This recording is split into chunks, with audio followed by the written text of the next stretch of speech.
The first lesson for this morning is taken from Jeremiah 31, verses 31 through 34. Here we see that God has established a new covenant with us through His Son, Jesus. A covenant, a promise based not on anything we could do, but all on His grace and His favor alone. The time is coming, declares the Lord, when I will make a new covenant with the house of Israel and with the house of Judah.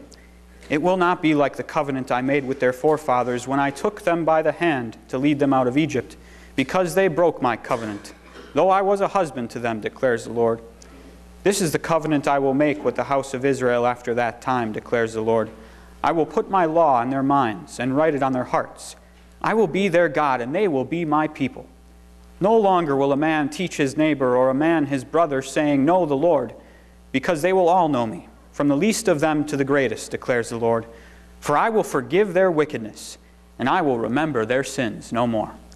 This is the word of the Lord. The second lesson for this morning is taken from Hebrews chapter 5, verses 7 through 9. Through Christ's suffering and through His obedience to the Father, He became our complete sacrifice for sin. During the days of Jesus' life on earth, He offered up prayers and petitions with loud cries and tears to the one who could save Him from death, and He was heard because of His reverent submission. Although He was a son, He learned obedience from what He suffered, and once made perfect, He became the source of eternal salvation for all who obey Him, and was designated by God to be high priest in the order of Melchizedek. This is the word of the Lord.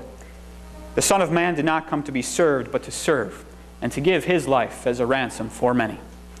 Please stand in honor of the gospel.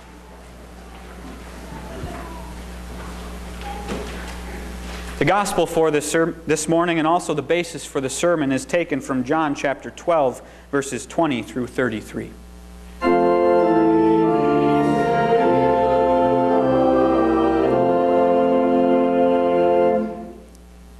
Now there were some Greeks among those who went up to worship at the feast. They came to Philip, who was from Bethsaida in Galilee, with a request. Sir, they said, we would like to see Jesus. Philip went to Andrew. Andrew and Philip in turn told Jesus.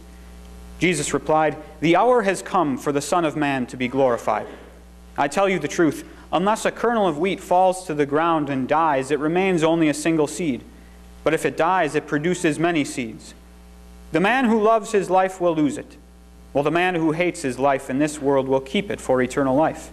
Whoever serves me must follow me, and where I am, my servant also will be. My Father will honor the one who serves me. Now my heart is troubled, and what shall I say? Father, save me from this hour? No, it was for this very reason that I came into this hour. Father, glorify your name. Then a voice came from heaven, I have glorified it, and I will glorify it again. The crowd that was there and heard it said it had thundered. Others said an angel had spoken to him. Jesus said, This voice was for your benefit, not mine. Now is the time for judgment on this world. Now the prince of this world will be driven out, but I, when I am lifted up from the earth, will draw all men to myself. He said this to show the kind of death He was going to die. This is the gospel of the Lord.